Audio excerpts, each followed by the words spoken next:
주셔서 마지막 때 주께서 이루시고자 하신 뜻을 위하여 저희들을 부르시고 택하셨사온즉 주여 맡겨주신 사명을 감당할 수 있도록 하나님의 계획과 하나님의 섭리를 밝히 드러내 주시고 그 말씀을 증거하여 주님 다시 오시는 그날에 잘했다 칭찬함 받을 수 있는 하나님의 사람들로 이 복양에 저희들이 쓰임을 받을 수 있도록 은총을 더해 주옵소서. 아멘. 특별히 하나님께서 세워주신 이 산지동산에 우리 하나님 함께 역사하여 주셔서 이 산지동산이 운영되는 모든 일정마다 주께서 함께 간섭하시고 인도하시며 약속의 복으로 축복해 주옵소서. 예수 그리스도 이름. 하나님의 말씀은 요한계시록 10장 7절 말씀.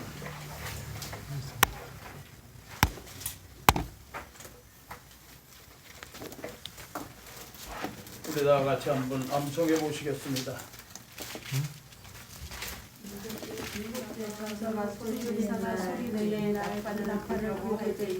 하나님의 길이 정사들에게 전하신 복음과 같이 이루리라.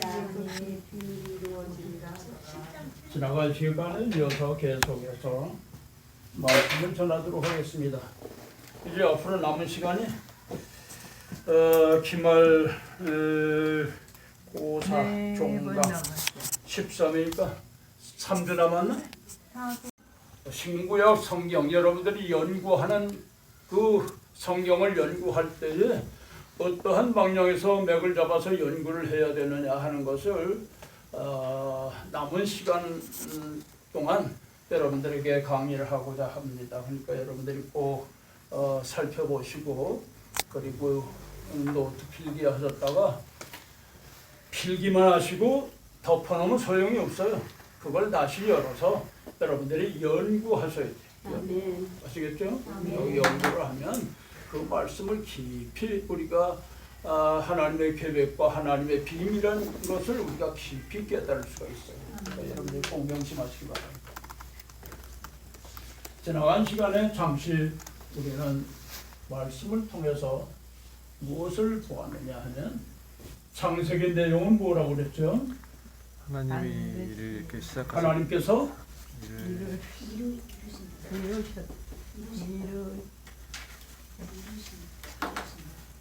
처음에 일을 이렇게 시작하셨다. 그러면 요한계시록의 내용은 하나님께서 마지막 날에 이렇게 그 일들을 이렇게 다 이루신다.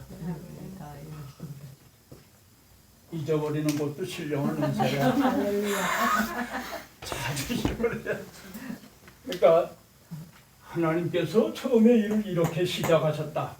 시작하신 하나님은 하나님께서 마지막 날에 그 일들을 이렇게 다 이루신다. 누구를 통하여? 예수 그리스도를 통해서 그 일들을 다 이루신다고 말씀하셨습니다. 그런데 우리는 성경을 66권을 대할 때마다 우리 머릿속에다가 담아야 할 것이 있어요. 뭘 담아야 되느냐? 성경은 창세기 3장 15절의 말씀을 보면 여자의 후손 되시는 예수 그리스도를 보내신다고 그랬어요. 그 예수 그리스도를 보내신다고 하는 약속 언약의 말씀을 이루시기 위하여서 구약의 39권의 내용이에요. 그러면 이 39권의 내용, 창세기 3장 15절의 내용을 이루신 말씀을 요한복음 3장 16절이에요. 이 요한복음 3장 16절은 구약의 39권에 대한 결론의 마침표예요. 그러면 신약은 어떠한 말씀인가? 신약은 요한복음 3장 16절의 내용을 사도행전 1장 8절의 말씀 보면 너는 예루살렘과 온 유다와 사마리아 땅끝까지 이르러 이 복음 전하라 그랬어요. 그 복음의 내용이 뭐냐? 요한복음 3장 16절이에요. 이 3장 16절을 설명하고 있는 부분이 어디냐? 신약 로마서로부터 시작해서 유다서까지 내용이에요. 그러면 요한계시록은 어떠한 말씀이냐? 이 모든 내용을 포함한 결론의 말씀이에요. 이 결론의 말씀, 요한복음 3장 16절의 결론의 말씀과 같이 요한계시록 22장 21절의 내용을 보면 무슨 말씀이에요? 아멘.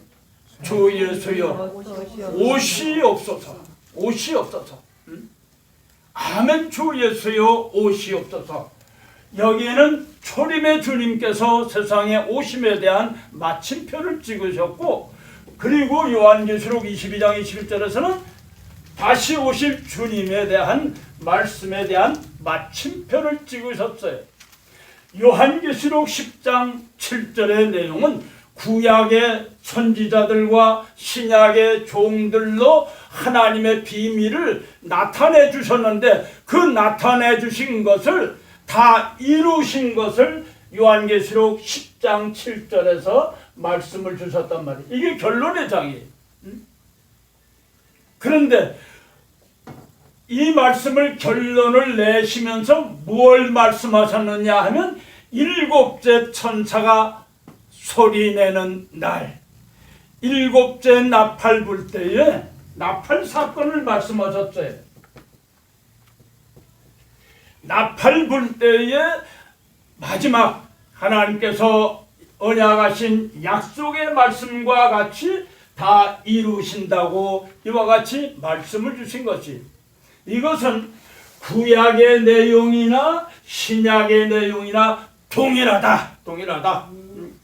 그러면 이 나팔은 어떤 것이냐? 우리가 요한계시록에서 지나간 시간에 잠시 언급을 했습니다마는, 이 요한계시록의 내용은 아주 간단해요. 요한복음 3장 16절의 내용을 이루시기 위한 마지막 결론에 어떻게 하나님께서 결론을 내셨느냐? 여기에는 일곱 인이라고 하는 것이 있어요. 일곱 나팔이 있어요. 일곱 대접의 재앙이 있어요. 일곱 인이라고 하는 것은 서론의 말씀이에요. 일곱 나팔은 본론이에요. 일곱 대접은 결론이에요. 요한계시록 내용은 이렇게 되어 있어요. 그런데 우리가 이것을 알기 위하여서는 먼저 어떤 형태로 되어 있느냐? 우리가 항상 궁금하게 여기는 부분은 사도 요한을 통해서 주님 앞에 여쭤보겠어요. 그 말씀이 바로 요한계시록이 계속 이어져 내려오는 부분이에요. 첫 시간에도 말씀을 드렸습니다마는 요한계시록 1장에서는 서론과 같은 22장의 서론과 같은 내용이에요. 그러면 우리 주님께서 어떠한 말씀을 주셨느냐, 우리 주님은 어떤 분이냐 하는 것을 1장에서 소개를 하고 있는데, 그 소개한 부분이 대선지자, 대제사장, 만왕의 왕, 이와 같이 우리 주님께서 역사하신다는 것을 말씀하셨고, 그리고 현재 있는 일곱 교회에 대해서 말씀을 하셨어요. 그런데 이 요한이 일곱 교회에 대하여서 궁금하게 여기니까 그것을 풀어서 2장과 3장에서 각각 내용을 말씀해 주셨단 말이에요. 즉 예배석 교회, 서문학 교회, 보가막 교회, 두아디라 교회, 사대 교회, 빌라델비아 교회, 라우디아 교회, 일곱 교회에 대한 형편을 말씀을 하셨어요. 이 일곱 교회의 형편이라고 하는 것은 오늘을 살고 있는 하나님의 사람들에 대한 영적인 진단서다. 교회의 진단서일 뿐만 아니라 목회자가 성도들을 진단할 때 어떻게 진단을 해야 되느냐, 허준의 동의보감처럼 여기에 영적인 진단서가 있다는 말이에요. 이걸 여러분들이 기억하셔야 돼요. 그래서 목회에 이걸 우리가 적용을 시키려고 하면 이것을 확실히 알아야 돼. 이걸 알아야 돼. 이것을 알지 못하고 진단할 수가 없어요. 그러니까 이것을 일곱 교회에 말씀하시면서 3장 21절에 가서는 뭘 말씀하셨느냐 하면 이기는 자는 내가 아버지의 보좌에 앉은 것처럼 이기고 벗어난 자는 내 보좌에 함께 앉겠습니다. 그러니까 아버지의 보좌가 나오고 예수 그리스도의 보좌가 나오는 거예요. 그 보좌가 궁금하잖아요. 어떻게 생겼는지 모르잖아요. 잘 모르는. 그래서 이 3장 21절에 그 보좌를 말씀하실 때 4장과 5장과 6장에서 각각 그 보좌를 소개하고 있어요. 그 보좌는 어떤 보좌인가? 창조주 하나님의 보좌, 구속주 하나님의 보좌, 심판주 하나님의 보좌에 관한 것을 각각 4장과 5장과 6장에서 소개를 하고 있는 거죠. 그런데 이 4장에서는 우리 주님께서 이 땅에 말씀이 육신이 되셔서 세상에 찾아오실 때에 어떤 직분? 대선지자의 직분을 가지고 오셨다. 5장에서는 대제사장의 직분을 가지고 오셨다. 6장에서는 만왕의 왕의 직분을 가지고 오셨다. 심판주 하나님이 되시기 때문에. 그래서 이것을 각각 소개하고 있는 것이 4장과 5장과 6장의 내용이에요. 그러니까 이와 같이 소개를 하시면서 6장에 가서는 이 6장을 별도로 우리가 찾아보면 6장은 어떤 장이냐? 서론과 같은 장이에요. 전체를 아우를 수 있는 서론과 같은 장인데 이 6장의 내용에 대하여서는 제가 여러분들에게 팜플렛을 나눠드렸기 때문에 우리 이전 교사님이 그걸 또 저기 올리셨더라고요. 지난날의 것을 올려주셨는데 그 내용에, 즉 이 내용은 6장의 내용은 마태복음 24장이나 마가복음 13장이나 누가복음 21장의 내용과 똑같은 거예요. 똑같아요. 그래서 이 내용을 우리 주님께서 사도 요한에게 6장에서 다시 펼쳐서 우리들에게 보다도 구체적으로 보여주신 내용이 바로 6장이에요. 근데 이 6장에 이어서 궁금한 것이 있어요. 6장 17절 내용에 보면 심판의 날에 정말 숨을 곳이 없고 과연 하나님의 보좌 앞에 설 사람이 누구냐? 그리고 궁금하게 여긴 것이에요. 하나님의 보좌, 이 심판의 날에 누가 설 사람이 있겠느냐? 그것을 말씀하신 말씀은 7장에서 설 사람을 다시 우리들에게 보여주시고 있어요. 그 7장에서는 7장 1절로 4절의 내용을 보면 그 내용 속에는 하나님의 인치심을 말씀을 하셨어요. 즉 교회론이에요. 교회론. 그래서 이 요한계시록 속에는 신론이 기록이 되어 있고 또 언약신학이 있고 이 속에 역사신학이 있고 이 속에 종말신학이 있고 이 속에 목회신학이 있고 이 속에 교제신학이 있고 이 속에 체험신학이 있어요. 이걸 여러분들이 찾으셔야 돼요. 이걸. 그래서 신구약 성경 전체 가운데서 이 내용을 담고 있는 것이 구약의 모세오경이에요. 이 모세오경의 결론의 장이 바로 여호수아예요. 여호수아. 오늘 이 모세오경과 여호수아의 내용 속에서 뭘 찾아야 되느냐 하면 신론, 여호와 하나님은 누구시냐 하는 것을 여러분들이 찾으셔야 돼요. 신론에 관한 것을 알아요. 그 신론에 관해서 지난번에 말씀을 드렸습니다.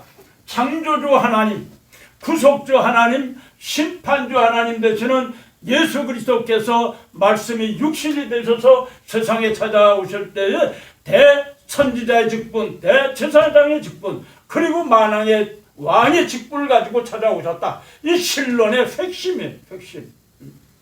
신론의 핵심이 바로 이 내용이에요. 이걸 여러분들이 아셔야 돼. 이걸 모르면 안 돼.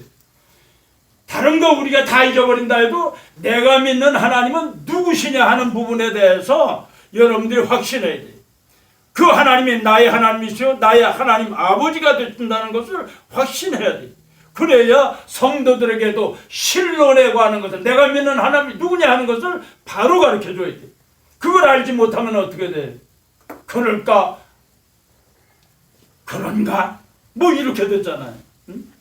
그러니까 우리 여러분들이 신론에 관해서는 누구 못지않게 믿음의 확신을 가지고 우리가 목회를 하셔야 돼. 그 하나님을 알지 못하면서 우리가 목회한다는 것은 어불성설이에요. 있을 수가 없어요. 신론에 관해서는 여러분들이 확실해야 돼. 확실해.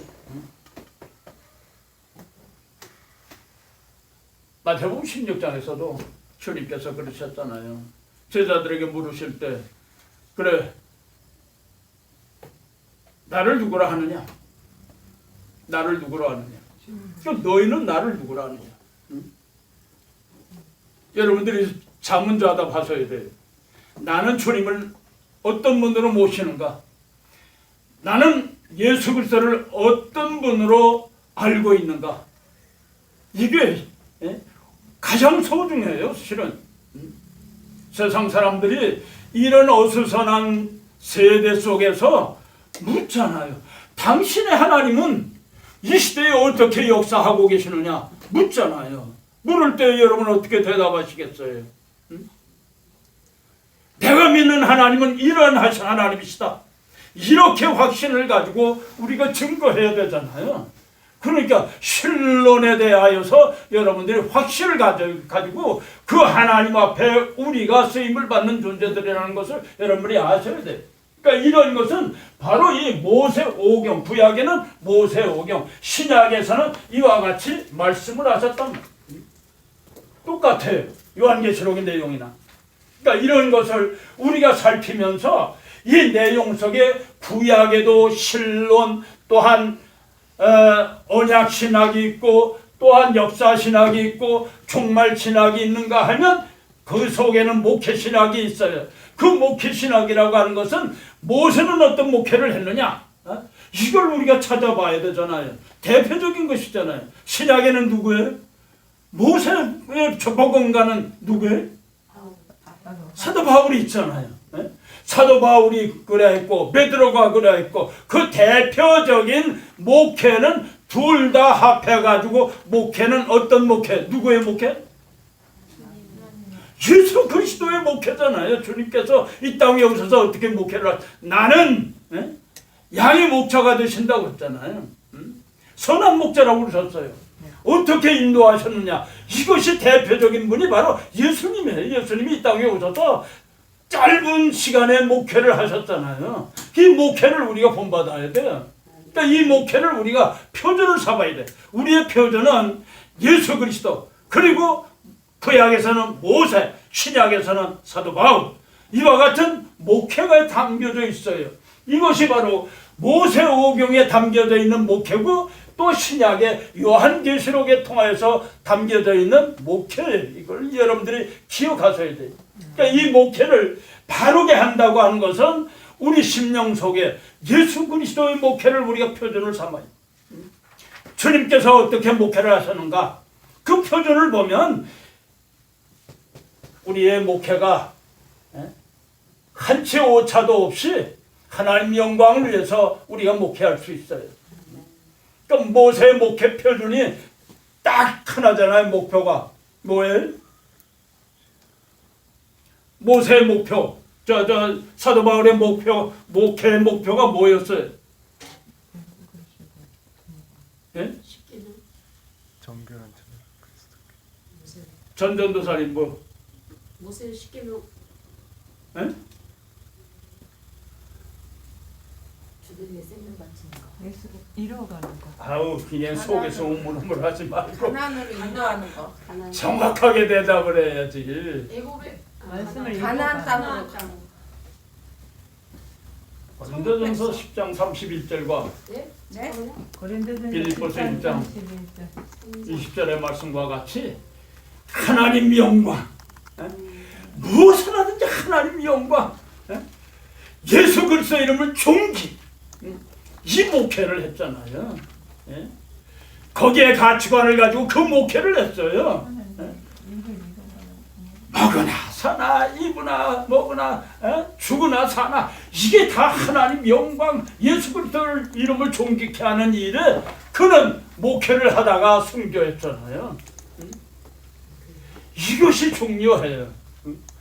그러니까 우리가 목회를 해도 내 영광을 위해서 내 편안함을 위해서 목회를 해서는 안 된단 말이에요.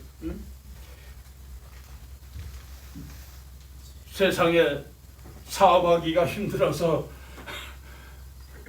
교회 와서 교회 사업을 하는 사람도 있어요. 그 사업을 해요. 교회도 교회도 사업을 하더라고요. 그래서 내가 그 목사를 보고 그랬어요. 사업이 잘 되냐 그랬더니 보니까 그냥 별걸 다 하고 있어. 교회를 세워놓고는 요양원도 하고 뭣도 하고 그냥 이게 그냥 무슨 뭐 오징어빨처럼 교회 밑에 그냥 사업체가 줄줄이 다 널려 있어. 이게 사업을 하는 거야 그냥 사업을. 본부는 교회고. 그래서 내가 그랬어. 이 목사 당신 그 교회를 하든지 그렇지 않으면 사업을 하든지 둘 중에 하나를 선택을 해라. 1년 안에 정리를 못하면 하나님께서 이제 정리하실 것이다. 경고를 했어요. 그랬더니 그 목사님이 참 재주가 좋은 사람이에요. 고대 경영학과 나온 사람인데 그러면서 이제 목회를 시작한 사람인데 참 머리가 비상한 사람이. 내가 경고를 했어. 둘 중에 하나를 선택을 해라. 그랬더니 선택을 못 하겠습니다. 그래. 잘 못하겠. 그러면 배낭 싸가지고 저 산에 가서 한 주일만 기도하고 내려와. 금식 기도하고 내려와 봐. 그리고 보냈어. 그랬더니 그래도 깨달음이 있어서 그런지 밑에 교회 밑에 있는 모든 사업을 다 정리하겠습니다. 이제 목회만 하겠습니다. 목회만. 전도사 때는 괜찮아. 뭐라든지 괜찮아. 왜? 아직까지는 목회자가 아니거든. 수련생이잖아. 수련생. 훈련생이고. 그래서 그냥 놔뒀는데 그게 그냥 성장하니까 그게 그냥 교회가 돼가지고 교회가 보니까 전부 그냥 이게 그냥 하다보다 그 기업체에서 올라오는 그 회계장부까지도 다 교회 안에 있더라고요. 내가 야단을 쳤어. 둘 중에 하나 선택해서 그래도 교회를 선택을 해서 내가 주님을 위해서 헌신하겠습니다. 이거 다 치워버리겠습니다. 다 치웠더라고요. 다 그냥 다 나눠줬어. 끝을 냈어. 손 털었더라고요. 그래서 고맙다. 그 교회가 얼마나 부흥이 되는지 몰라. 다 숨쉬고 나니까 그 교회가 기업체에 있던 모든 그 수입보다 더 많아졌어. 그래서 구제 사업하고 선교 사업하고 참 폭적으로 헌신하더라고요. 그래서 고맙지 뭐. 여러분들 그래. 둘 중에 하나 선택을 해야지. 그러니까 우리가 가치관을 어디에서 듣냐. 그게 문제예요. 그러니까 우리가 세상 것에 억눌려 살지 말고 그거 붙잡으려고 생각하지 말고 털 건 털어버려. 과감하게 털어버려. 이게 중요해. 그러니까 오늘 우리가 목회, 이 목회 신학도 이 속에 다 있잖아요. 다 있어요. 모세가 그랬잖아요. 모세가 자기 집이 다 그냥 박탈하고 다 던져버렸잖아요. 던져버리고 목회를 하니까 어때요? 부르심을 받아 그대로 순종했잖아요. 성공적인 목회를 한 거예요. 뭐 성공이라고 할 건 없지만은 그러나 하나님의 마음에 합한 목회를 하고 떠났잖아요. 사도 바울도 마찬가지예요. 사도 바울. 그가 가지고 있는 거 손에 쥐었던 게 얼마나 많아요. 이 많은 거 다 털어버렸잖아요. 배설물과 같이 털어버린다고 그랬어요. 털어버리고 나니까 어때? 하나님의 손에 붙잡히니까 얼마나 권세 있게 쓰임 받았어요. 우리 모두가 그래야 돼. 하나님과 그런 삶을 살아야 돼. 이것이 바로 여기에나 목회 신학 속에 들어있어요. 이걸 여러분들이 찾아야 돼. 여러분들이 찾아야 돼. 제가 이렇게 말씀을 드렸을 때 이 말씀을 받아서 여러분들이 연구를 하셔야 돼. 과연 이 말씀이 어디에 있느냐? 이것이 27권 속에 어디에 있느냐? 이걸 찾아보란 말이에요. 그래 여러분들이 말씀에 사로잡힌 바 되어서 말씀을 더 깊이 연구하면서 그 속에서 뭘 캐내? 보석을 캐는. 보석을 캐내면 어떻게 돼? 박수를 치는 거지요. 뭐. 여러분 보석을 캐내는 사람들 보면 정말 그 어려운 돌덩어리 하나, 이만한 덩어리 속에서 깨서 그냥 어떻게 해서 요만한 다이아몬드를 하나 채취를 하는데 그 다이아몬드가 그냥 한 손가락만한 게 하나 나오면 덩실덩실 춤을 추잖아요. 저 브라질에 가니까 브라질에 그래요. 다이아몬드 광산에 가가지고 그냥 이렇게 만신창이 된 가운데서도 그거 하나 찾으려고 한 달을 헤매고 그래서도 못 찾잖아요. 그러다가 2달, 3달만 돼서 그거 하나 찾으면 10년 벌고 살잖아요. 박수를 치고 춤을 추고 그래. 여러분들 그런 경험도 좀 해보세요. 말씀을 연구하다가 박수를 치고 고함을 지르고 좀 그런 경험도 좀 해보시란 말이에요. 내가 연구하지 아니하고는 캐낼 수 없잖아요. 네? 그 여러분들 좀 열정을 가지고 좀 말씀을 연구해 보세요. 짧은 시간에 여러분 다 밑에까지 할 수 없잖아요. 네? 이런 걸 여러분들이 기억하셔야 돼요. 이렇게 해가지고 이 6장에서는 이런 내용을 담고 있어요. 이 내용 가운데 심판의 날이, 심판, 마태복음이나 마가복음, 누가복음, 이것은 심판의 징조잖아요. 주님 다시 오실 때 이런 징조가 있겠다. 징조 속에 6장에서 구체적으로 말씀하셨잖아요. 전쟁의 날이 있고 기근의 날이 있고 이런 그 청원생 말로 말미암아서 어렵고 권고한 이런 날들이 왔을 때에 심판이, 세상의 심판이 임하니까 그 심판 날에 설 사람이 누구냐? 이렇게 이기고 벗어나 주님 보좌 앞에 설 사람이 누구냐? 그랬을 때에 여러분 한번 찾아봅시다. 6장 17절.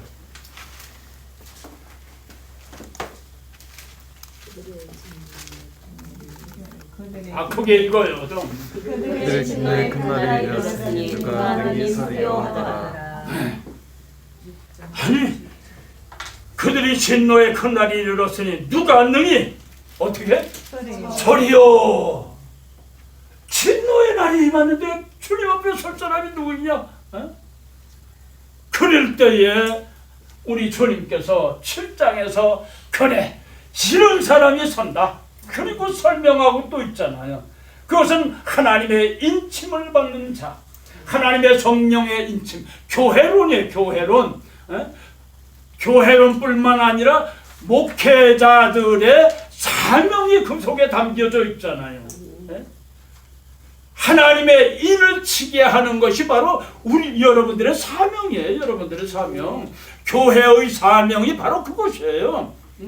들어온 사람들, 하나님의 성전에 찾아 나온 하나님의 사람들을 하나님의 성령으로 인치는, 예수 그리스도의 보혈로 씻어서 그 의의 두루마기를 만들고 성령의 인치심을 받게 하는 것이 바로 교회가 할 일이요 목회자가 할 일이란 말이에요. 이게 그래야 하나님의 인을 친다고 하는 것은 이사야서 43장에 말씀하신 것처럼 너는 내 것이다. 너는 내 것이다. 하나님의 인친. 그러니까 하나님의 인치시는 것은 오늘 우리가 이 성령 시대라고 그러잖아요. 이 성령 시대에 우리에게 요구하시는 것은 하나님의 인치도록 너희들이 힘써라. 그 말씀이에요. 그러니까 우리가 내가 성령 받지 아니하고 성도들을 어떻게 성령 받으라고 말할 수 있겠어요? 내가 성령 충만해야 돼. 내가 성령 충만. 성령 충만할 때에 성도들이 나도 성령을 받아야 되겠다. 성령을. 여러분 성령 충만함과 아울러서 성령의 신령한 은사를 우리가 다 받아야 돼. 다 받아야 돼. 아멘.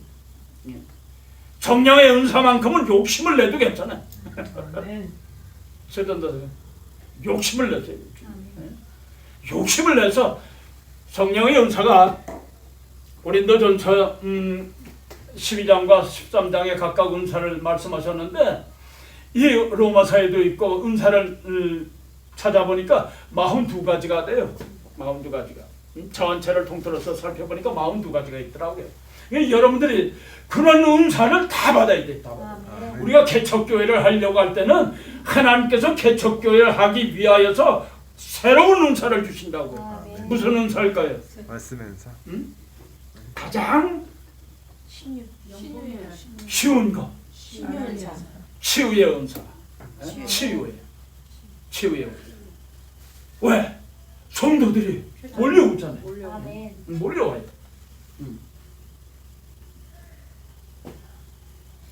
제가 목회를 할 때는 하나님 앞에 그랬어요. 하나님, 나 사업도 잘하고 그러는데 나 사업도 잘하고 재주도 있고 그런데 하나님 왜 날 부르십니까? 다른 사람 많은데 나 좀 돈 좀 많이 벌어서 나 장로만 되고 아버지 목사님이시니까 내가 도와드리도록 하겠습니다. 그렇게 하나님 앞에 기도를 했어요. 그런데 하나님께서 아니다. 아버님 어머님이 서원을 하셨대. 그러니 꼼짝 못하는 거지. 뭐 도망가려도 도망을 못 가요.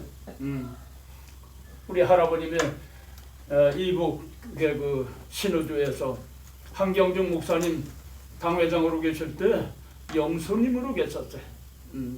그 당시에는 목회자가 없어서 영수들이 장로 중에 이제 수석 장로죠. 영수들이 말씀을 받아서 한 목사님 말씀하시는 걸 받아가지고 그리고 지방에 가가지고 지방에 시골에 가서 그 말씀을 그대로 옮겨주는 거예요.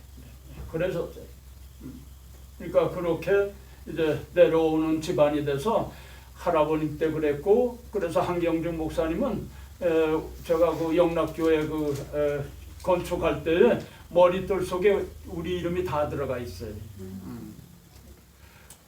네, 그런 집안이에요. 아버님이 또 목회를 하셨고 그리고 내가 목회를 하고 우리 자녀가 또 아들이 하나지만은 창원 임마누엘교회 또 목회를 하고 이제 그러고 있어요. 이렇게 내려오면서 소원을 하셨기 때문에 어디 도망을 갈 수가 없어. 일찍 매도 맞아야 되는 건데 이거 안 맞으려고 이리 도망가고 저리 도망가고 돈은 그냥 물 쓰듯이 그냥 써가면서 재밌게 살았는데 여기 지난달에 76년도 그 경인에너지 처음 발족을 할 때 서울 대리점을 제가 했어요. 물장사잖아요. 기름장사는 물장사. 그거는 하루아침에 떼돈이 들어와요. 매일 어떻게 들어오는지도 몰라. 그 돈. 원래 부자는 자기 돈이 얼마인 줄 몰라. 그게 부자야. 지구책에 세는 부자는 그거 부자가 아니야. 중국 부자들이 그렇더라고. 그러네 얼마나 잘 썼어요. 그렇게 사니까 뭐 목회할 생각 나겠어요? 안 하죠. 그랬어요. 그러니까 하나님께서 또 뜯어 가시는 거예요. 더 그다음에 그냥 전자제품 뭐 그냥 나오는 거 더 그냥 만들어 가지고서 온 대한민국에 깔아놓으니까 얼마나 또 떼돈이 들어와요. 그러니까 목회 또 안 하는 거지. 하나님 보십시오. 내가 재주가 있어서 나 이런 경영하는 능력이 있습니다. 그리고는 또 쓰는 거죠. 안 하는 거죠. 여러분 어때요? 또 망하게 하는 거예요.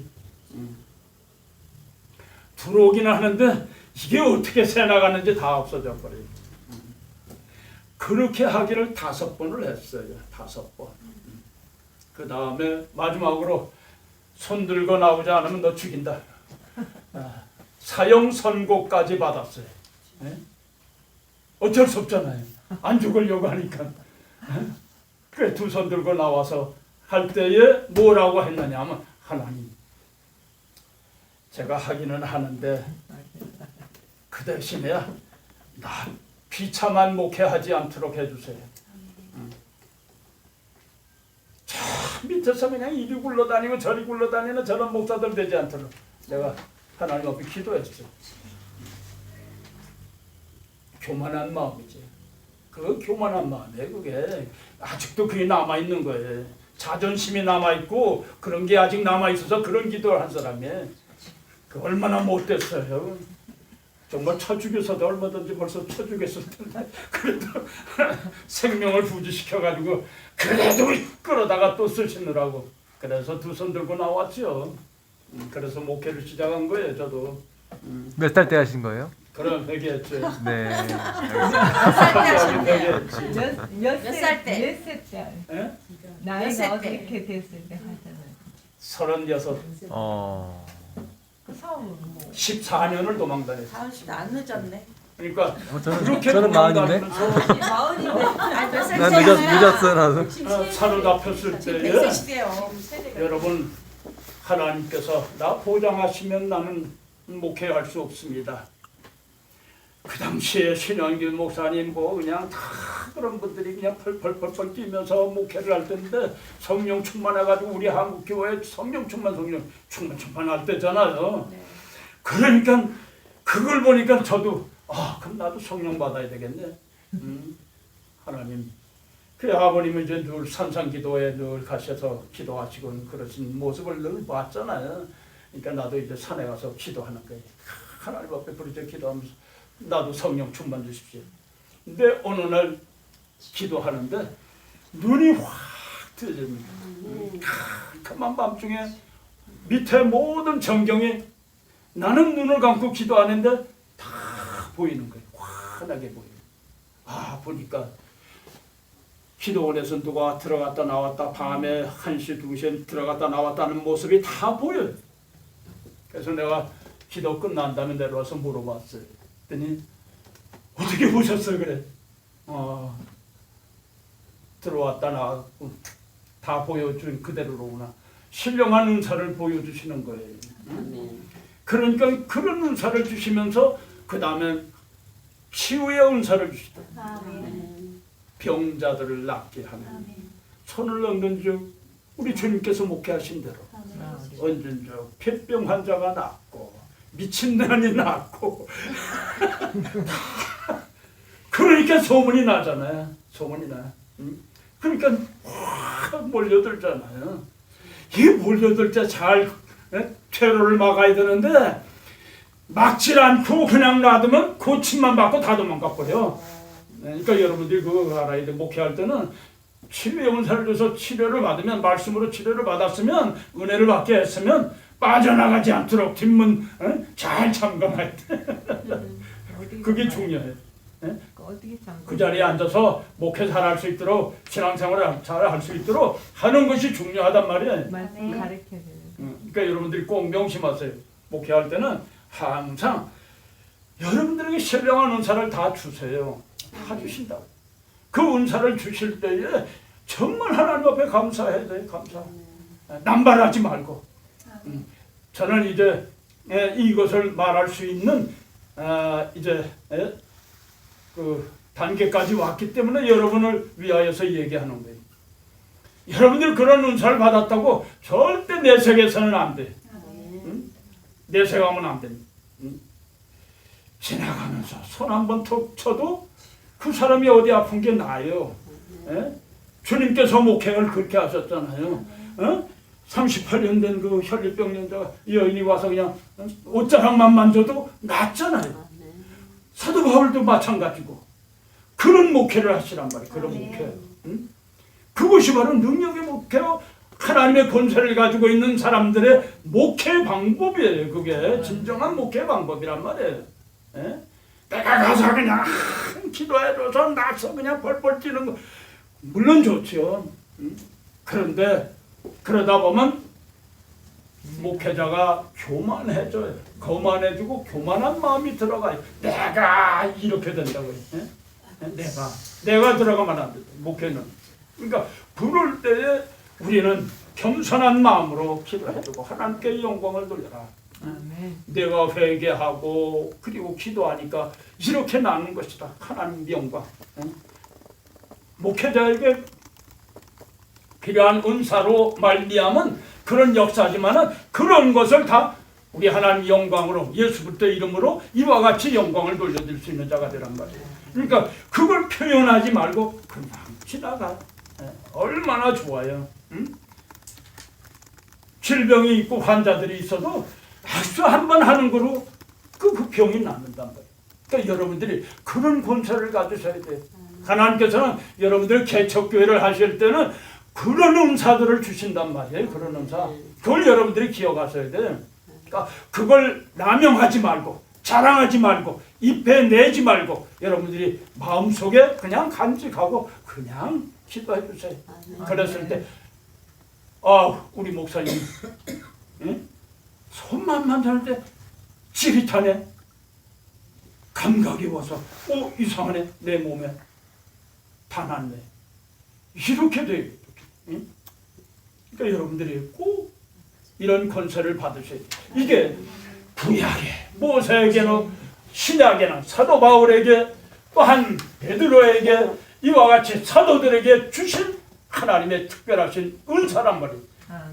이런 목회를 다 했어요. 그러니까 여러분들이 기억하시고 목회하실 때는 하나님의 권세를 가지고 목회하시란 말이에요. 그 권세가 뭐라고 그랬어요? 뭐가 권세예요? 말씀의 능력과 성령의 권능. 말씀의 능력과 성령의 권능, 이걸 플러스하면 하나님의 권세다. 우리가 말씀 충만, 성령 충만할 때 하나님의 무엇이 충만? 은혜가 충만하다. 이걸 은혜가 충만하다고 그러는 게, 말씀을 얻고 성령만 불러 하다 부르르 꺼지면 이건 반쪽 충만이란 말이에요. 반쪽. 그러니까 여러분들 꼭 기억하세요. 성령 받을 때는 말씀을 뒷받침할 수 있도록 말씀을 공급해 줘야 돼요. 말씀을 주었으면 말씀에 따르는 성령 충만함을 받아야 돼. 이것이 우리의 목회하는 방법이에요. 목회하는. 한쪽으로만 치우쳐서는 안 돼요. 말씀 충만, 성령 충만할 때 이것이 진정한 하나님의 은혜가 충만하다고 그러는 거예요. 이걸 일컬어서 하나님의 권세라고 하는 것입니다. 이 하나님의 권세가 사랑하는 여러분들에게 임하셔야 돼요. 아멘. 이 권세를 가지고 역사해야 돼. 아멘. 비실비실하게 목회하지 말고 하나님의 권세를 가지고 확실하게 목회를 하란 말이에요. 할렐루야. 아멘. 사람 눈치 보지 말고 사람을 기쁘게 하려고 하지 말고 하나님 기쁘시게 하는 거야. 하나님. 아멘. 그것이 바로 이 권세 있는 사람들은 여러분 어때요? 눈치 안 보잖아요. 오늘날 보세요. 우리 문재인 대통령께서 눈치 안 보고 자기 마음대로 하잖아. 막 이랬어요. 지 하고 싶은 대로 다 하잖아. 막 이랬어요. 참 멋있는 사람이에요. 눈치 안 보고 마음대로 하잖아요. 백성이고 뭐고 없잖아요. 하나님의 권세 가지고 있는 사람들은 마귀의 눈치 볼 거 없어요. 세상 눈치 볼 거 없어요. 내가 잡아야 할 상대들이기 때문에. 그러니까 여러분들 꼭 명심하세요. 우리 신대원을 졸업하시기 전에 성령의 신령한 은혜와 은사 다 받으세요. 다 받으세요. 아멘. 은사 받지 못하고 졸업하지 마라. 아멘. 은사를 못 받았으면 아예 그냥 그만둬. 졸업 꿈도 꾸지 마라. 연습 다녀야 돼요. 하나님의 말씀 66권 외우지 않고는 졸업할 생각 마라. 그럼 죽을 때까지 다녀요. 다 외워야 돼. 다 외우세요. 아멘. 그런 열정을 가져야 돼요. 그렇잖아. 아멘. 연출자가 각본도 다 외우지 않고 뭐 나가서 뭘 연기하겠다고 그래. 그렇잖아. 맞습니다. 예. 하나님의 말씀은 여러분들에 대한 각본이에요. 목회자들에게 주신 각본이란 말이에요. 각본. 이 각본도 모르면서 뭘 가가지고 할 거가요. 연기를 못 하잖아요. 예? 제가 늘 여러분들에게 강조하는 부분이에요. 예? 여러분들이 꼭 기억하셔야 돼요. 이와 같이 하나님의 권세, 여기에는 이러한 것이 있어요. 이런 것이. 그렇다고 하면 이제 여기에 6장에 가서 6장에 가면 하나님 앞에 설 자가 누구냐? 교회론에 하나님의 인치는 것을 말씀하셨는데, 또 하나는 그 후에 인침을 받은 자들이 어떠한 역사를 하느냐 찾아보세요. 6장 7장 9절 말씀 찾아봅시다. 이 일 후에 내가 보니 각 나라와 족속과 백성과 방언에서 아무라도 능히 셀 수 없는 큰 무리가 흰옷을 입고 손에 종려가지를 들고 보좌과 어린 양 앞에 섰어. 아멘.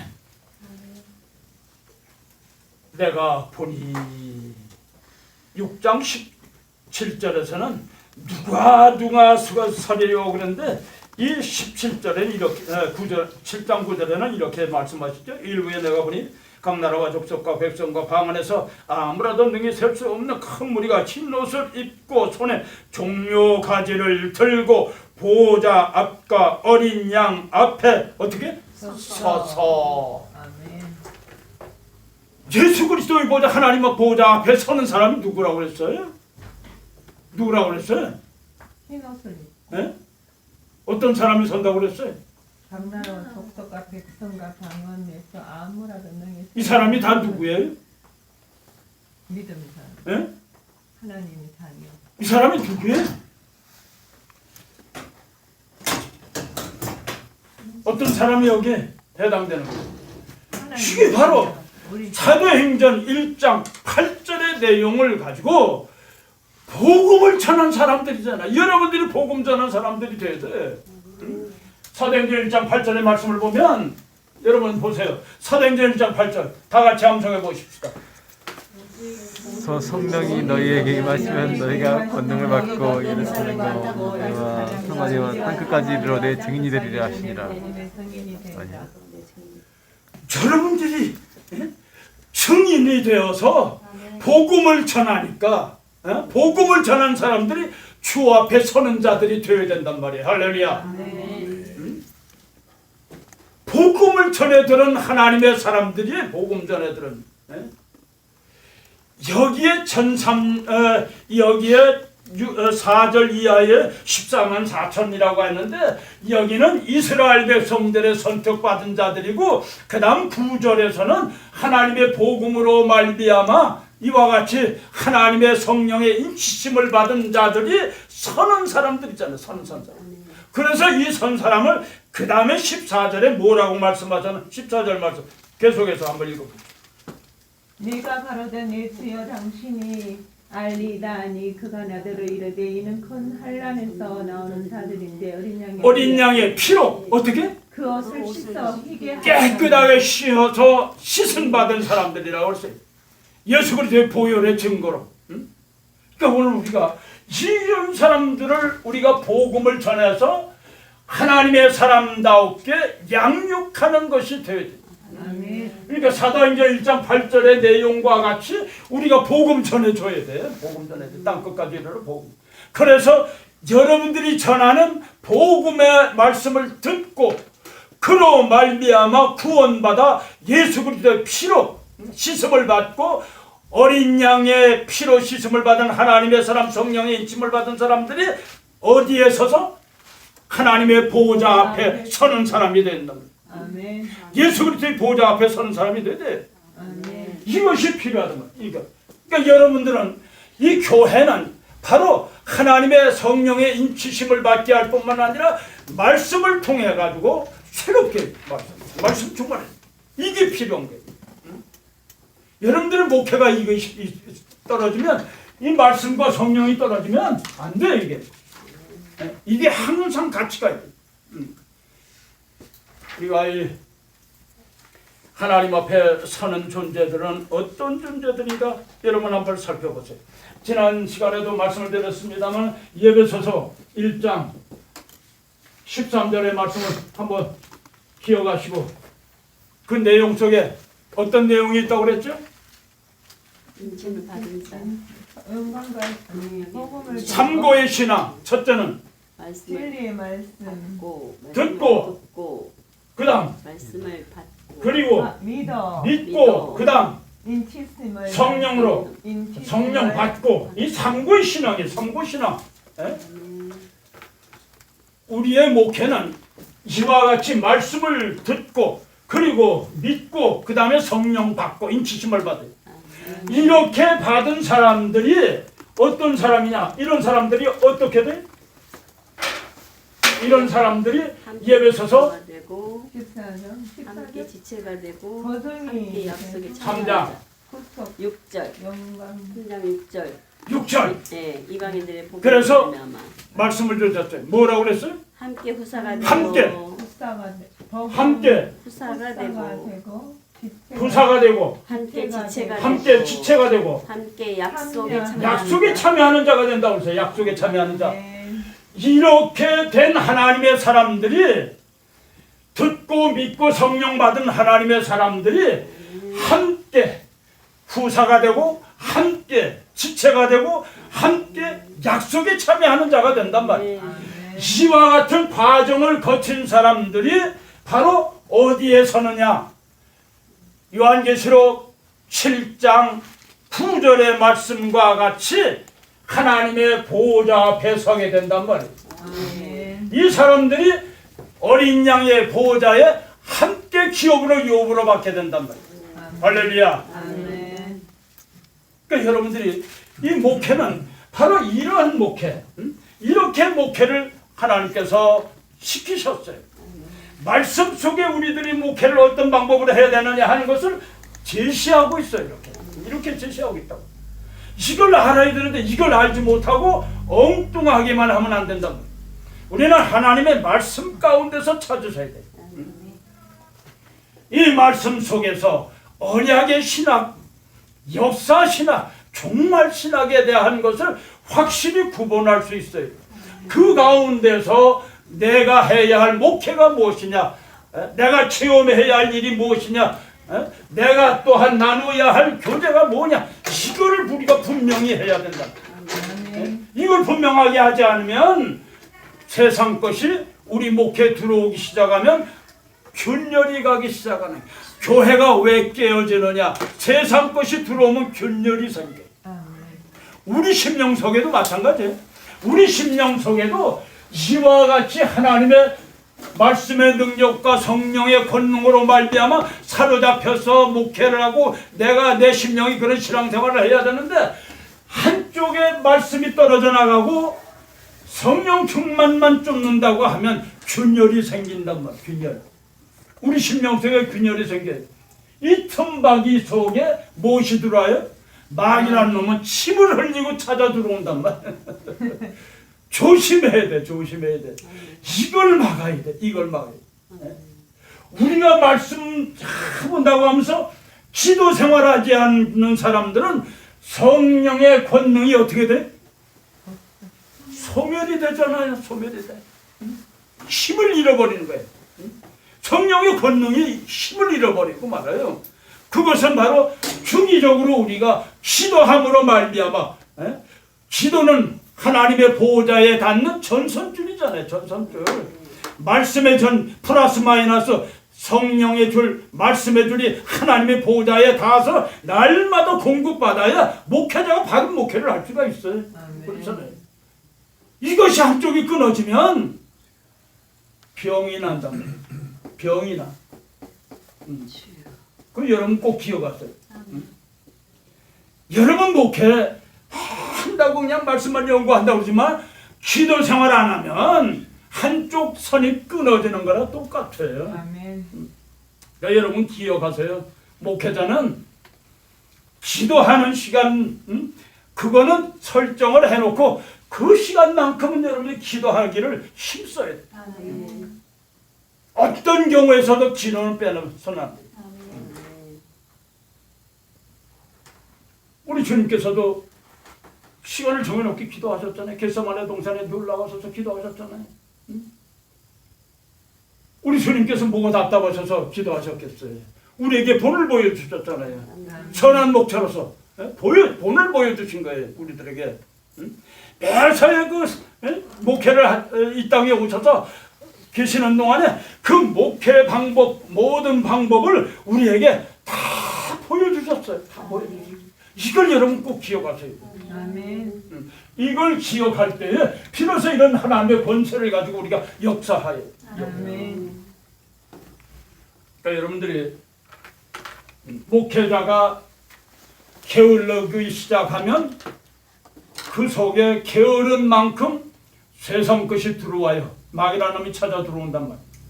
사단의 역사, 귀신의 역사가 찾아 들어온단 말이에요. 그러면 어떻게? 균열이 생겨요. 균열이 생기는 게 보여요. 교회가. 그러면 쪼개지는 거예요. 요 안중, 아산 청룡면이라고 하는데 뭐 교회가 하나 있는데 그 목사님은 순전히 그냥 세상 지식으로만 목회를 하는 사람이었어요. 자기 머리 굴려가면서 요 얕은 머리 가지고 굴려가면서 목회를 했어요. 말씀은 없어요. 하나도 없어요. 성경 한 구절 읽어놓고 세상 동서남북 세계 일주 한 번 하면 끝이야. 설교가 끝이야. 어디 가서 뭐하고 어디 가서 뭐하고 이거를 한 바퀴 빙 돌아서는 끝이야. 아무것도 없어요. 그러니까 어떻게 돼? 균열이 가요. 마귀라는 놈이 틈을 타는 거예요. 역사가 50년 된 역사를 가지고 있는 교회인데 균열이 생겨서 반쪽해졌어요. 왜? 목회자, 당신은 하나님의 말씀을 전하지 않고 세상 것만 우리가 무슨 세계 유람하러 왔느냐 이것만 얘기하는 그래가지고 쪼개져가지고 나갔어요. 한 400명 모이는 교회인데 시골 교회지만 잘 지었어요. 근데 쪼개졌어요. 나갔어요. 그러니까 여러분 얼마나 아쉬워요. 그렇잖아요. 목회자가 게을러지면 항상 균열이 생긴다. 여러분이 꼭 마음에 명심하세요. 여러분들이 목회를 하시면서 열심을 품어서 기도도 하고 열심으로 하나님의 말씀을 연구하고 열심으로 목회를 하셔야 돼요. 열정을 가지고 해야 돼요. 우리 배 목사님 그 찬송하는데 보니까 아주 열정적으로 찬송하시더라고요. 아멘. 그 조그만 체구에서 무슨 그렇게 열정적인 찬양이 나오는지 몰라요. 대단해. 오늘 우리가 뭐든지 좀 열정을 가지고 해야 돼요. 힘있게. 그러면 우리 속에 있는 그 열정이 발산됨으로 말미암아 하나님 영광을 드러내잖아요. 뭐든지 찬양할 때. 이와 같이 하나님 앞에 서는 자, 어떤 자들이 서느냐? 하나님의 보호자 앞에 설 자들로 양육을 하라. 하나님의 보호자야, 주님의 보호자야 함께 앉는 자들로 양육을 하라는 말. 그러기 위하여서는 이것이 필요해요. 듣고 믿고 받고 삼보의 신앙. 말씀을 듣고 그것을 믿고 그리고 성령 받고 그 사람들이 함께 후사가 되고 함께 지체가 되고 함께 약속에 참여하는 자들이 되어지도록 여러분들이 힘써야 돼요. 그럴 때 이러한 것을 갖추었을 때에 비로소 주님 보호자 앞에 서는 자, 상급을 받기 위해서 서는 자들이 된다는 말. 할렐루야.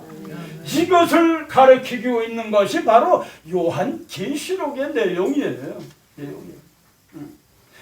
7장에서 이와 같이 보호자 앞에 서는데 그 다음에 보호자 앞에 서는 사람들에 대한 것을 말씀하시면서 7장에는 하나님의 보호자, 주님 어린 양의 보호자에 대해서 말씀하셨는데 이 보호자의 7인 그 다음에 7장에서 이 7장을 우리가 잘 이해해야 돼요. 7장은 요한계시록 전체적인 내용을 이렇게 간단하게 함축하고 있는 내용의 말씀입니다. 그러니까 여러분들이 이것을 7장의 내용을 복음의 역사에 대한 이 내용을 함축해서 우리가 알면 나머지 이제 8장으로부터 시작해서 22장까지의 내용을 바로 우리가 이해할 수가 있어요. 그러니까 이걸 여러분들이 꼭 기억하셔야 돼요. 오늘 이 말씀과 같이 그 다음 8장으로 넘어가게 되면 이 6장에서 7장까지는 서론적인 내용이지만은 8장으로부터 시작해서 11장까지의 나팔장이야. 나팔장. 이 나팔 본론 이 8장으로부터 11장까지 내용이 이 본론의 나팔장. 이 나팔장이라고 하는 것은 나팔이라고 하는 것은 하나님께서 이스라엘 백성들에게 제정하셨어요.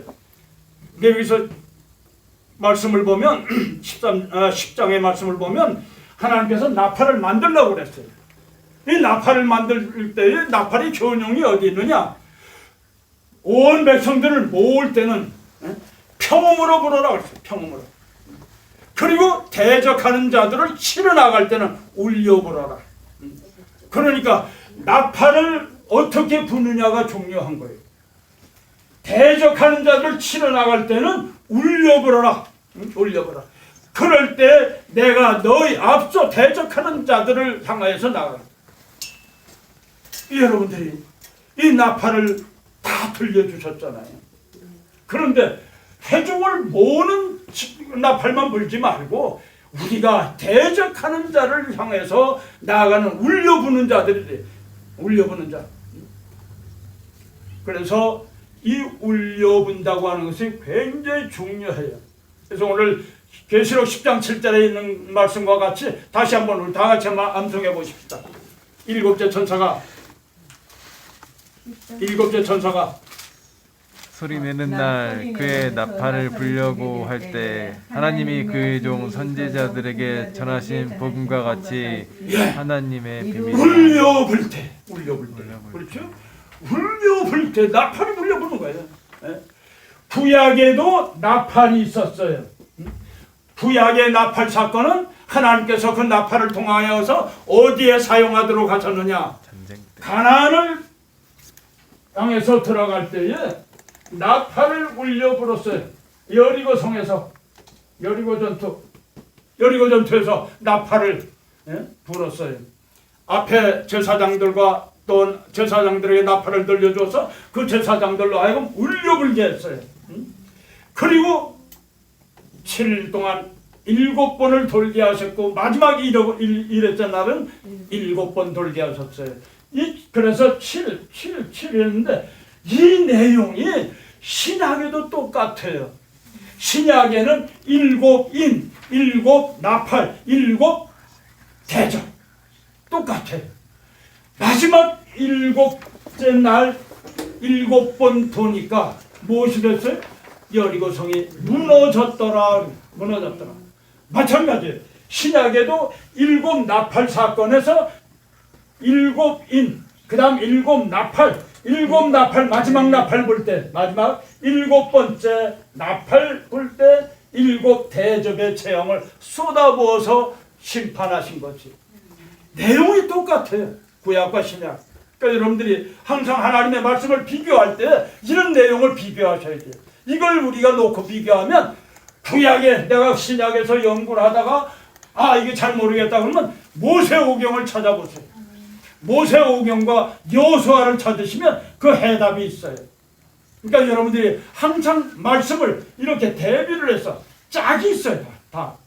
그래서 이사야서 34장 16절에 말씀하신 것처럼 뭐라고 말씀하셨어요? 하나님의 말씀은 다 짝이 있다고 그래요. 다 짝. 신약에 있는 거 구약에 있고 구약에 있는 거 신약에 있고 신약의 물음에 대하여서 구약에 대답을 해주셨고 신약의 물음에 대해서 구약에 대답을 주셨고 이렇게 항상 짝이 있어요. 그러니까 우리는 이 짝을 찾아야 돼요. 이 짝을 찾지 못하면 어떻게 돼? 내 지식으로 뭐 내 철학적인 부분, 문학적인 부분으로 이를 찾게 되면 오류를 범해요. 그 오류를 범하게 되면 어떻게 돼요? 목회자가 2단 3단이 되는 거예요. 2단 3단. 내 지식으로 뭘 풀어서 하게 되면 누구의 영광에? 자기의 영광을 드러내는 거예요. 내가 이만큼 알아가지고 이렇게 내가 자기 교만이 나오기 시작하는 거예요. 그러니까 여러분 조심하세요. 하나님의 말씀은 하나님의 말씀을 가지고 풀어서 그리고 하나님의 말씀으로 결론을 내요. 내 생각으로 결론 내지 말고 내 생각으로. 오늘 이 시대는 어느 시대입니까? 예? 말세. 어느 시대? 몇 차원 시대? 4차원 시대. 4차. 뭐가 4차원이? 예수님 부활을 사람이 몸으로 우리는 세상 지식에 대해서도 남 규제서는 안 돼. 여러분 하나님의 사람들은 뭐 하나님의 말씀에만 전공 뭐 이것만 얘기하는데 아니에요. 세상 사람들이 알고 있는 그 이상의 것을 우리가 알고 있어야 돼요. 그 지식을 다 알고 있어야 돼요. 1차 산업이 뭐예요? 1차 산업은 1976년 영국의 전기기관을 발명해가지고 그래서 그 산업이 발전했고 2차 산업은 뭐예요? 2차 산업. 2차 산업은 전기가 발명이 돼가지고 그 전기로 말미암아서 대량 생산이 된 거예요. 2차 산업은. 3차 산업은 뭘 3차 산업이라고 그래요? 3차 산업은 교육이나 뭐 이런 부분에 있어서 우리가 보험, 수송 뭐 이런 부분에 컴퓨터가 등장했어요. 컴퓨터. 3차 산업에서는 컴퓨터가 등장한 거예요. 그래서 그 컴퓨터로 말미암아서 온 세상이 참 편해졌잖아요. 그것이 그 다음에 넘어와서 지금 4차 산업이라고 그래요. 4차 산업. 4차 산업은 무슨 산업이에요? 인공지능 사업이에요. 예? 인공지능 사업. 우리 인간의 지능을 가지고 컴퓨터에 여기다 입력을 해가지고 이만큼 많이 발전한 거예요. 그래서 이 인공지능 사업에 우리가 지금 4차 산업이라고 그러는데 이 4차 산업 속에 어떤 것이 발전했느냐. 여기에 보면 교육, 또 의료 부분, 또 여기 한 걸음 더 나가서 여러분들이 서비스 분야에서 이것이 바로 지식 집약적인 산업이에요. 그래서 인공지능 4차 산업이라고 그래 지금. 여기 한 덩거 더 나와서 다음은 5차 산업인데 5차 산업 뭐가 5차 산업이에요? 5차 산업은 여러분 디자인이나 패션이나 또 레이저 산업 이것으로 이제 앞으로 넘어가요. 그래서 여러분들이 아마 즐겁게 보트도 타고 레이저 활동을 할 수 있는 5차 산업으로 넘어가요. 5차 산업. 그 다음 6차 산업은 뭘까요? 잘 모르죠. 내가 생각하기는 영적 사업 같아. 앞으로 있을 마지막 영적 사업인 것 같아. 그래서 여러분들이 좀 이런 걸 얘기하고 이런 것에 대비를 하셔야 돼요. 이 4차 산업에서 인공지능 사람의 머리 똑같은 것이 등장해가지고 비행기도 뭐 혼자 날아다니고 자동차도 혼자 돌아다니는데 이런 때에 우리 종교가 하는 역할이 뭐냐? 이런 걸 좀 연구 좀 해봐요, 여러분. 세상 지식도 우리가 좀 풍부하게 가져야 돼요, 좀. 넓게 폭넓게 가져야 목회도 좀, 그건 뭐라고 그래요, 속 좁은 건 뭐라고 그래? 밴댕이 송알딱지 같이 그런 목회하지 말고 좀 폭넓은 목회를 하란 말이에요. 폭넓은. 다 포용할 수 있는 세상 것도 포용하고 다 포용할 수 있는 사람이 돼야 돼. 이게 필요하단 말이에요. 이렇게 하려면 저 사람이 내가 알지 못하는 저 사람 장점이 있고 배운 바가 있고 그게 다 있잖아요. 내가 모르면 수용을 못해요. 배타적인 사람이 돼버리고 만단 말이에요. 그걸 수용한다고 하는 건 내가 알 때에 그 사람이 들어와서 이 복음을 어떻게 접할 수 있을까? 우리가 접목이 되잖아요. 내가 알고 있으니까 어떻게 접목할 수 있는가? 우리가 알 수 있잖아요. 해답이 있잖아요. 그러니까 이 폭넓은 목회를 하란 말이에요. 폭넓게. 한쪽에만 치우치지 말고 세상 사람들이 가지고 있는 지식, 지혜, 이걸 다 여러분들도 포함해서 목회를 하셔야 돼요. 뒤지질 말고 철학적인 부분, 뭐 경제, 또 모든 문학적인 부분, 이런 부분에서 뒤떨어져서는 안 된단 말이에요. 그러니까 여러분들이 폭넓은 목회를 하기 위하여서는 많은 지식을 접해야 돼. 매스컴을 통해서 연속극만 보려고 하지 말고 좀 더 우리가 깊이 있는 경제라든지 모든 부분에 좀 계속해서 우리가 파고들어야 돼. 그게 필요하단 말이에요. 그러니까 이런 목회를 하셔야 돼요. 그러니까 우리가 이 하나님의 말씀 요한계시록 속에는 이걸 포함하고 있어요. 이 내용을 다 포함하고 있다는 거예요. 그러니까 이 내용을 포함할 때 8장으로 넘어가게 되면 어떤 내용이? 거기는 은혜의 보좌가 있고 심판의 보좌가 먼저 나와요. 8장 1절로 우리 한번 찾아봅시다. 일곱 세인을 깼을 때 하늘이 간식쯤 동안쯤 고여든 일곱 천사가에서 일곱 나팔을 받았더라. 또 다른 천사가 와서 제단 옆에 서서 금 향로를 가지고 많은 향을 받았으니 이는 모든 성도들의 기도들과 합하여 보좌 앞 금단에 들어오고자 함이라. 무슨 보좌? 은혜의 보좌. 그 다음 향년이 성도의 기도와 함께 천사의 손으로부터 하나님 앞으로 올라가는지라. 천사가 향년을 가지고 단 위에 불을 담아다가 땅의 소돔에 내성과 음성과 번개와 지진이 나더라. 무슨 보좌? 심판의 보좌. 오늘 하나님의 말씀 속에는 은혜의 보좌가 있는가 하면 심판의 보좌가 있어요. 항상 그래요. 이것을 여러분들이 기억하셔야 돼요. 심판의 보좌에 참여하는 자가 돼서는 안 되잖아요. 은혜의 보좌, 하나님 앞에 기도하고 오늘 이와 같이 말씀을 듣고 믿고 성령을 받고 그리고 함께 후사가 되고 함께 지체가 되고 함께 약속에 참여하는, 그래서 하나님의 보좌 앞에 설 수 있는 이런 은혜스러운 하나님의 사람들이 되어야 되잖아요. 우리가 양육하는 것은 이런 하나님의 보좌 앞에 나아가서 주님의 보좌에 함께 앉도록 우리가 힘쓰는 자가 바로 되어야 돼. 이게 우리의 목표예요. 우리의 목표. 지상의 최대의 목표가, 우리 목회의 목표가 바로 이것이에요. 요즘처럼 그냥 기복시간 신학이 발전돼 가지고 예수 믿으면 복 받는다고 해가지고서 복 하다가 복 못 받으면 어떻게 돼요? 아이고 뭐 별거 없구만. 뒤돌아가는 거예요. 뒤돌아가. 기복신학이 그거예요. 그러니까 여러분들 조심해야 돼요. 요한계시록에는 7가지 복이 있어요. 7가지 복. 찾아볼까요? 네. 한번 찾아봅시다. 7가지 복이 있는데 어디 무슨 복이 있는가? 1장 3절의 말씀. 어떤 사람이 복이 있는가 봅시다. 1장 3절. 이 예언의 말씀을 읽는 자와 듣는 자들과 그 가운데 기록한 것들을 지키는 자들이 복이 있나니. 읽는 자, 듣는 자, 그 가운데 지키는 것이 복이 있는다. 그 다음 14장 13절. 14장 13절. 빨리 찾으세요. 어떤 사람이 복을 받은지. 14장 또 13절. 내가 들으니 하늘에서 엄청이 나서 가로되 기록하여 사금 이후로 주 안에서 죽은 자들은 복이도다. 주 안에서 죽은 자들이 복이 있다고 했어요. 그 다음 16장 15절. 보라 내가 두족같이 어린이 누구를 깨어 자기가 슬기서 벌거벗고 다니지 아니하며 자기의 부끄러움을 보이지 아니하는 자는 복이 있다. 부끄러움을 보이지 아니한 자들이 복이 있다 그랬어요. 그 다음 19장 9절 말씀. 천사가 내게 말하기를 기록하라. 어린 양의 혼인잔치에 성함을 입은 자들이 복이 있도다. 아멘. 어떤 자들이 복을 받아요? 성함을 입은 자. 예. 그 다음 20장 6절 말씀.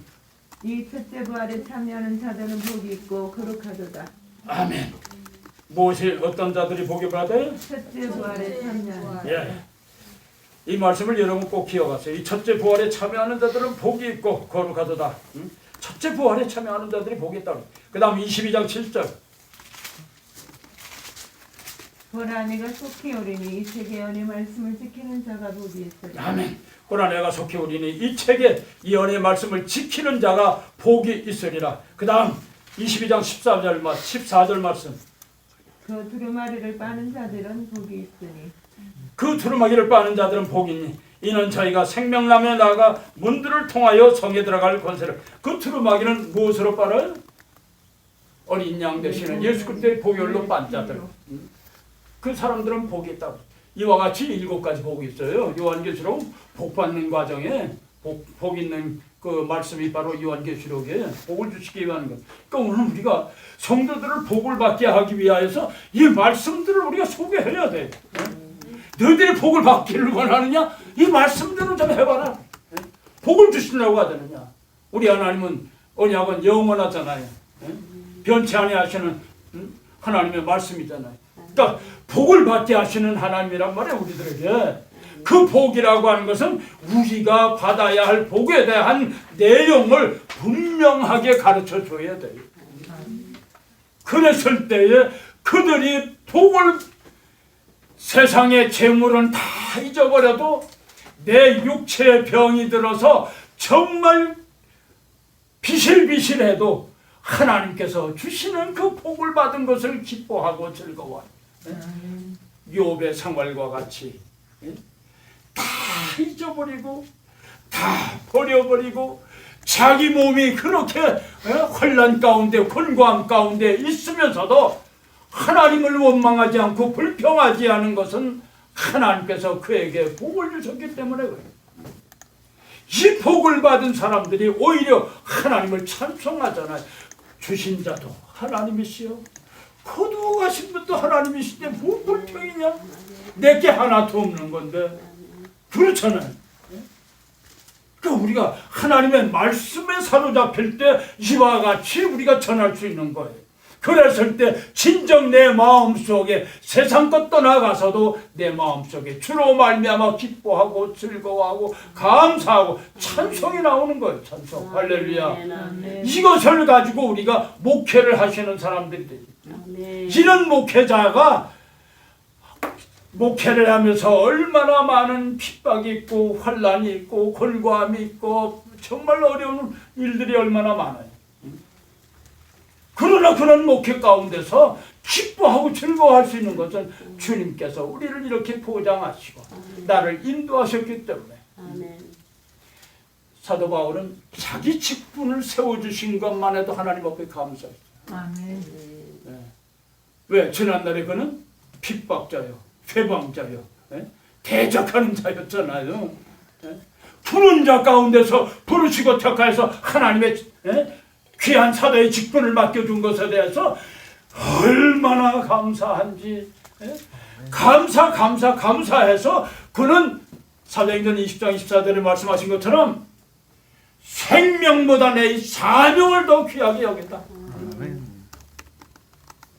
그럼 그렇게 얘기했잖아요. 나는 이 생명은 사명을 위하여서 내가 버릴 수 있다. 우선순위가 사명이다. 여러분 우리 목회자들 이제 앞으로 목회자들 목회하실 여러분들은 이 말씀을 꼭 기억하세요. 사도 바울의 목회의 방침이었어요. 목회 가치관에 대한 것을 이와 같이 표현한 말입니다. 끝까지 이 사명의 줄을 놓지 않고 끝까지 사명을 감당하다가 주님 앞에 생명을 드리는 아멘. 그 시간까지도 끝까지 힘썼잖아요. 아멘. 여러분들도 이러한 사도 바울을 본받으시길 바랍니다. 아멘. 할렐루야. 아멘. 우리는 이런 사명, 이 사명을 소중하게 여겨야 돼요. 이것이 바로 8장에서 은혜의 보좌, 심판의 보좌를 말씀하신 거지. 아멘. 심판의 보좌의 날에도 하나님의 사람들은 두려워하지 말라. 왜? 아멘. 왜? 우리는 그날에 세상을 불러 심판하시는 그날에 우리는 모세와 같이 홍해바닷가에 서서 할렐루야 하나님을 찬송할 수 있는 하나님의 사람들이기 때문에 이 소망이 있기 때문에 찾아봅시다. 15장 요한계시록 15장 2절 말씀. 또 내가 내가 너희 너희 적인 눈에 던 것이 있고 짐승과 그의 우상과 그의 이름의 수를 이기고 벗어난 자들이 유리바다에 서서 하나님의 검은 고를 가지고 이기고 벗어난 자들. 아멘. 불이 섞인 유리 바다 같은 것이 있고 짐승과 그의 우상과 그의 이름의 수를 이기고 벗어난 자들이 유리 바다 가에 서서 하나님의 검은 거를 가지고 하나님의 종 모세의 노래 어린 양의 노래 이 말씀을 여러분들이 읽으니까 금방 어떤 말씀이 생각나요? 어디가 생각납니까? 성경 어디? 계속 응? 21장 좀 입속에서 우물우물하고 출애굽기 15장이잖아요. 출애굽기 15장 우리가 하나님의 말씀을 이렇게 그냥 딱 했을 때 몇 장 몇 장 이렇게 나와야지 신학생들이 각본을 알면서 그래. 다 나와야 되니까요. 출애굽기 15장에서 모세가 그냥 홍해바닷가에서 하나님 두 손 들고 때 홍해바다가 갈라졌잖아요. 그 속에 다 지나와서 그 홍해바닷가에 서서 이스라엘 백성들이 지나온 그런 모습을 보면서 미리암 그 모세의 미리암과 모든 이스라엘 백성들이 두 손을 들고 하나님을 찬송하는 그 찬양이 바로 15장에 있잖아요. 그 15장과 같이 요한계시록 15장에 똑같은 형편이 왜 세상을 불로 심판하시니까 모든 세상이 다 유리바다처럼 다 녹아버리니까 유리바다가 됐잖아요. 여기에 모세의 노래 어린 양의 노래를 부른다고 그러잖아요. 이 노래에 부를 수 있는 사람들 참여하는 사람들이 바로 내가 전한 복음을 통하여서 구원받은 하나님의 사람들이 이 속에 있어야 된단 말이죠. 아멘. 할렐루야. 아멘. 정신이 바짝 들잖아요. 네. 이 속에 있어야 돼. 이 속에 다. 아멘. 한 사람도 낙오됨이 있어서는 안 된단 말이에요. 아멘. 예수 믿다가 도중에 실패해가지고 또 세상으로 돌아가서 마지막 심판의 날에 16장 17절에 말씀하시고 되었다. 심판 다 되었다. 유리바다로 다 심판을 하셨다. 거기에 불타는 존재가 돼서는 안 되잖아요. 얼마나 안타까. 여러분들 그 사람 불타는 모습을 볼 때 얼마나 안타깝겠어요. 다 복음으로 말미암아 낳은 자식들인데 어떤 자식은 주님의 보좌에 함께 앉고 어떤 자식은 저 불타는 속에 앉았다고 하면 마음이 찢어지잖아요. 마음이 찢어지잖아요. 여러분 그거 생각하셔야 돼요. 복음으로 낳은 자식들인데 중간에 이 가룟 유다와 같은 녀석이 있어가지고 불타는 유리바다 속에서 춤을 추고 있다고 하면 여러분 얼마나 마음이 아플까. 찢어지잖아요. 마음이. 어머니의 마음이잖아요. 내가 왜 어머니의 마음이라고 그러냐면 아버지는 덜한 것 같아. 아버지는 덜한 것 같아. 엄마는 자식들을 평화의 품속에 품듯이 그냥 아버지가 야단 치려고 그러면 그냥 껴안고 야단 못 치게 하잖아요. 배철이 들면 품속에 품어버리잖아요. 응? 아버지는 그냥 막 엄하게 배철을 치는데도 미워서 때리는 거 아니에요. 응? 잘 되라고 하는 거지. 그런데도 불구하고 엄마는 그냥 품어주잖아요. 그리고 그냥 어느 자식이 가서 뭘 하고 안 된다 그러면 큰 눈물 흘리고 그냥 훔치고 그냥 그래. 그게 엄마의 마음이잖아요. 배 아프고 그래. 배 아파서 낳은 자식들이 돼서 아빠는 그렇지가 않은 것 같아. 아마 엄마의 마음이 10분의 1밖에 안 되는 것 같아. 그 소통도 다 엄마하고 하잖아요. 아버지한테는 얘기를 안 해. 우리는 지금 셋이 있는데 셋은 아버지한테 1년에 전화 한두 번 하면 잘하는 거예요. 지 엄마한테는 하루에 한 두서너 번씩 해. 싱가포르에서도 한 두서 번 그냥 카톡으로 매일 그냥 그냥 매일 해. 그런데도 나한테는 개밥에 도토리야. 이전도사 잘해. 알겠습니다. 그러니까 그런 부분을 그래서 나는 보면 이게 모세가 얼마나 그 마음이 아팠을까. 미리 하면 아마 좀 덜했을 것 같아. 찬양하고 그 홍해 바닷가에서 하나님을 찬양하고 뭐 그럴 때 모세는 그래도 저는 내 백성들인데 뭐 그랬을 것 같아.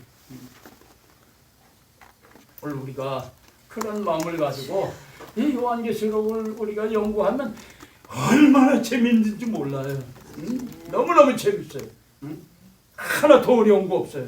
그러니까 풀어서 말씀하셨고 이걸 우리가 잘 모르면 또 구약에 이미 모형과 그림자와 같이 다 말씀해 주셨고 그래서 우리가 그 말씀을 읽고 찾아보면 이야 이런 모습이었구나. 그러니까 여기서도 모세의 노래를 부르고 어린 양의 노래를 부르고 요한계시록에서도 모세 노래가 나오잖아요. 이런 모습 얼마나 감사한지 몰라요. 그러니까 제가 이제 남은 시간 동안은 계속해서 22장까지 내용을 다 풀어서 여러분들에게 강의를 할게요. 여러분들이 한 시간도 빠져서는 안 돼요. 이빨 빠지면 여러분들이 이어가지를 못해. 또 이어가지를 못하니까 꼭 참석을. 9시까지라니까 9시 5분이네. 이제 5분 빠르. 네? 더 해도 돼? 아니 5분 빠르니까 괜찮다. 아, 저 5분 빠르네? 5분 빠르다고 위로를 주시네. 고맙습니다. 아주 현명한 대답이네. 그래요. 시간이 가는 줄 모르고 강의를 하니. 그러니까 우리가 이 말씀은 꼭 아셔야 돼. 목회자로서는 이 마지막 때를 우리가 알아야, 내가 알아야 성도들로 하여금 준비시키잖아요. 준비. 내가 모르면 전해주질 못할 뿐만 아니라 어떻게 무장하라고 말도 못하는 거예요. 그렇잖아요. 내가 알면 우리 성도들로 하여금 이제 때가 가까웠다. 이제 봐라. 하나님의 계획별을 아는 사람은 하나님의 계획은 다음 순서는 이것이다. 그것을 우리가 맞이하기 위하여서는 이렇게 준비를 해야 된다. 말씀과 성령으로 우리가 충만하게 하나님의 권세를 가지고 이것을 대적해서 이길 수 있도록 우리가 준비하자. 기도하자. 아멘. 말씀을 한 번 더 보자. 하나님의 성전에 와서 성경 필사를 하라. 딱만 놔두고선 오는 순서대로 와가지고는 이어서 계속해서 창세기 1장 썼으면 그 다음에 2장 쓰고 그 다음 3장 가서 쓰고 4장 쓰고 계속 써내려갈 수 있도록 다 참여할 수 있도록 그래가지고 자꾸 들들 볶아야 돼. 들들 볶아야 돼. 성도들은 들들 볶아야 돼. 그래가지고 그게 다 남주는 거 아니잖아요. 다 자기 것이 되는 거니까. 왜? 성도들로 하여금 무장시키는 방법이 바로 그 방법이잖아요. 억지로라도 해야 되니까. 그러니까 여러분들이 그 방법을 선택한 것은 이 말씀을 우리가 알아야 우리가 준비시키고 무장시킬 수 있기 때문에 그런 것이. 여러분들이 꼭 명심하시고 다음에 오실 때에 계속해서 8장, 9장, 10장 그것을 다시 한번 살펴보시기 바랍니다. 그래서 하나님의 말씀을 더 연구하고 이제 남은 시간에 계속해서 이게 요한계시록 전체를 강의를 하려고 하니까 빠지지 마시기 바랍니다. 아멘. 우리 최종신 전도사님 기도하고 마치도록 하겠습니다. 저는 늦은 시간까지 주님의 말씀을 사모하여서 이렇게 귀한 시간에 주님의 말씀을 사모하였습니다.